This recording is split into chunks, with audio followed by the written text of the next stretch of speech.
Right, member for Forestfield. Thank you, Mr Speaker. Thank you for the opportunity to address the chamber today. I would like to commence by congratulating you, Mr Speaker, on your appointment.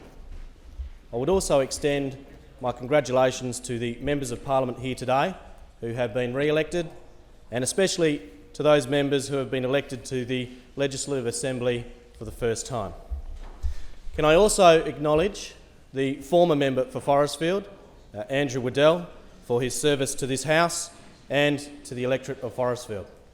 I wish him, his wife and his daughter all the very best for the future. To the Premier, congratulations on your emphatic electoral victory.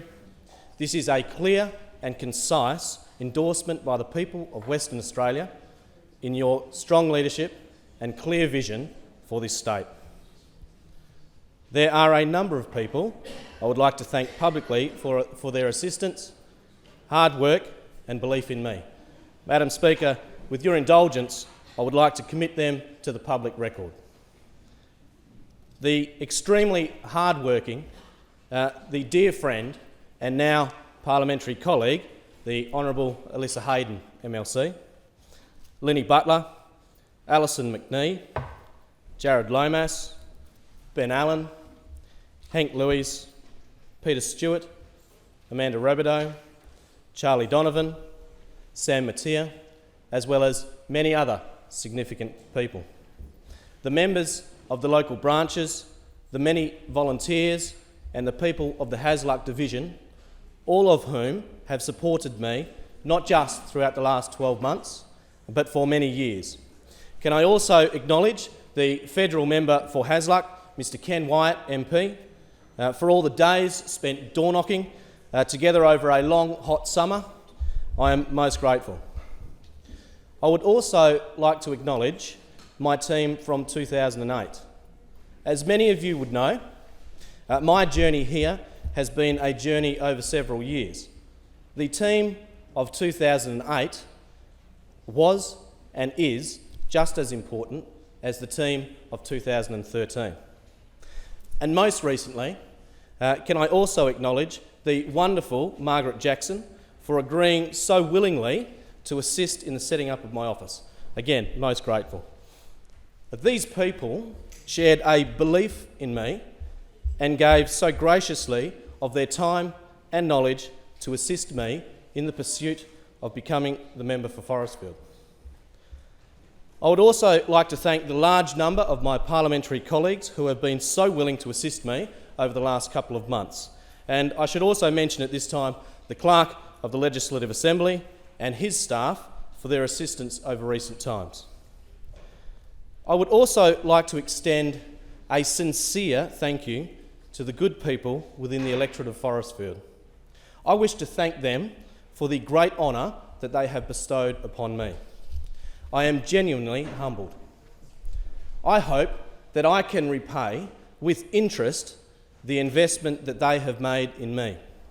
I will be working with dedication and integrity to ensure that I represent their issues and concerns within these walls. There is obviously one group of people that I am still to thank, and without them, I would not be standing here today. Of course, this is my family. Fortunately, many of them are here today. To my wife, Amanda, I cannot thank you enough for your dedication, support and commitment. I am truly lucky to not just have someone who lends me so much support and love, but shares her counsel with me as well. To our boys, Dylan and Lockie, thank you for all your understanding and support over a long period of time. To my parents, Margaret and Colin, my brothers, Ben, Link and Josh, thank you for your assistance, support and understanding. In our family, we have a long tradition of service to the community. My great-grandfather joined the Australian Army at the age of 18. He served his country and was wounded in battle.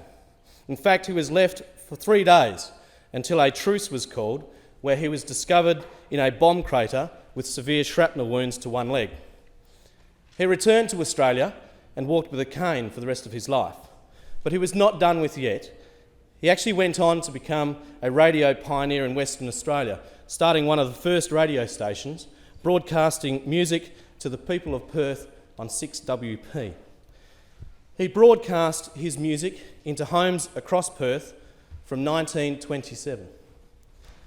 My grandfather served in the Australian Army during World War II, and my father served very proudly 20 years in the Royal Australian Air Force, with 10 of those years being served in Canberra in the VIP Squadron, serving a number of Prime Ministers, from the great Sir Robert Menzies right up to Malcolm Fraser. He also served other dignitaries, such as members of the royal family. I can remember stories of trips to the New Guinea highlands with Her Majesty Queen Elizabeth II, and visits to Fiji with His Royal Highness Prince Charles of Wales.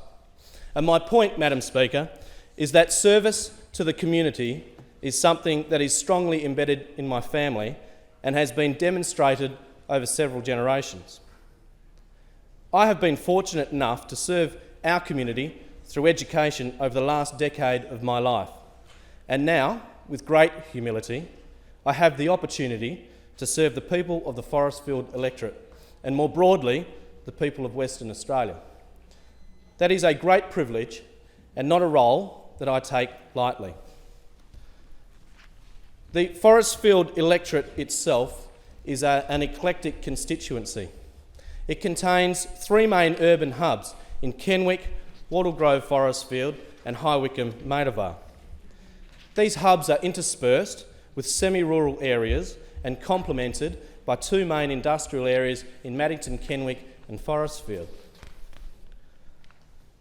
The electorate itself has a strong focus on the fly-in, fly-out workforce, with the third highest concentration of FIFO workers in the state.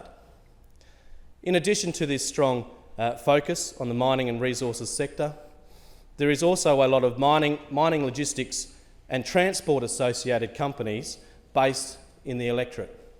In many ways, Forestfield serves as a staging post for the rest of the state. The electorate is also undergoing rapid urban redevelopment.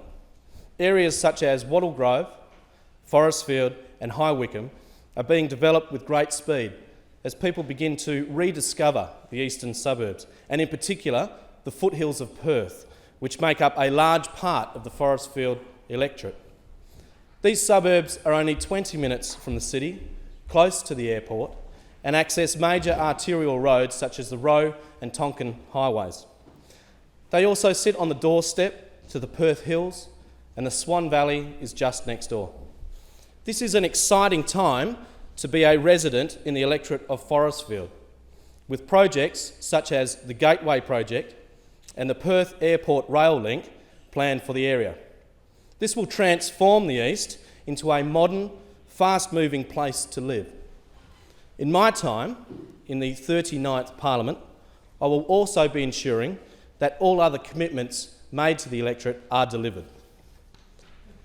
As a first-term Member of Parliament, I will obviously have a strong focus on my electorate, but there are other things that I am deeply passionate about.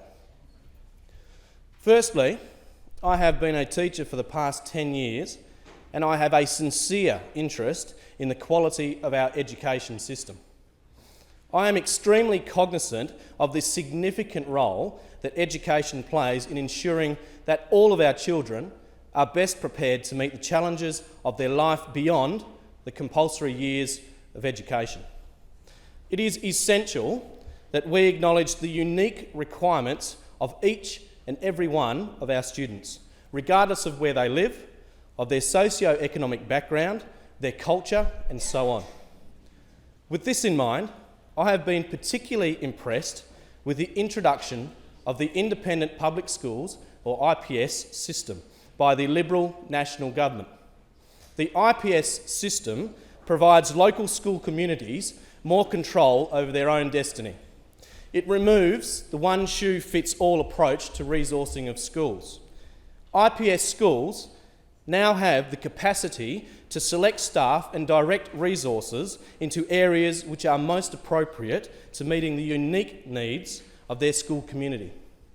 Local schools, in their local contexts, controlling their individual needs, is a truly liberal philosophy to delivering significant reforms in education. The IPS system allows choice, flexibility and freedom, core values for which I stand. It is incumbent upon the government of the day to ensure that all of Western Australia's young people have access to quality educational opportunities.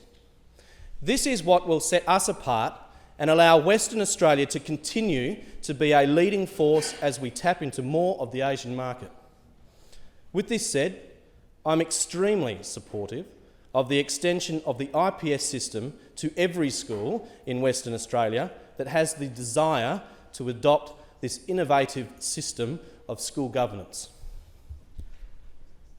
Secondly, we need to ensure that our next generation of community and business leaders have the capacity to seize opportunity, think with uniquely Western Australian ingenuity, and broaden our economy base. As a state, we need to continue to encourage investment in our mining and resources sector, but also need to ensure that we are not just counting on this alone. Now is the time to embolden investment into other industries and ensure that our young people are well positioned to take advantage of these new opportunities. For someone whose family is and has been involved in small business for the last 30 years, I realise that as a government we need to enable these people. We need to support people who are willing to stand up and take risk to create wealth, employment and opportunity. By supporting these people, we grow our state and all of the community can share in the benefits of this. Finally, while engaging with my local community over the last 12 months, law and order has been centre stage of serious concern to a significant number of our residents. We need to ensure that the vast majority of our community who go about their business without inflicting fear or harm in others are protected by the state. It is important to remember that the people do not elect magistrates or judges. They elect members of Parliament. As a result of this, we, the members of this chamber, have a responsibility to the people of Western Australia. We need to ensure that if there is an element in our community that are causing harm to others, that it is dealt with in a decisive manner. This is a great state, and the people who live here deserve the best, and this includes community safety.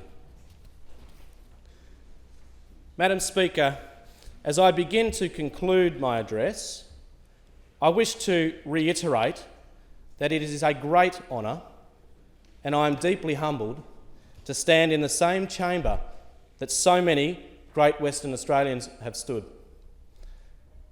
Madam Speaker, I'm an optimist. I am optimistic about our future. I'm optimistic about the future of Western Australia and its people. I am confident that a bright future awaits us.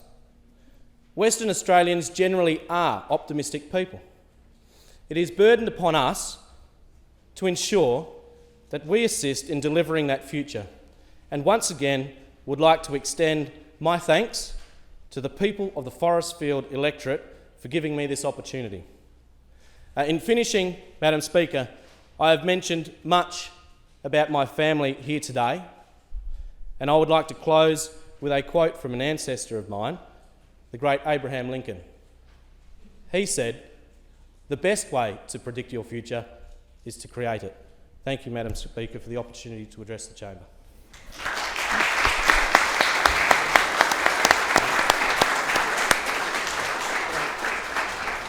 Thank you, Member for Forest Whip.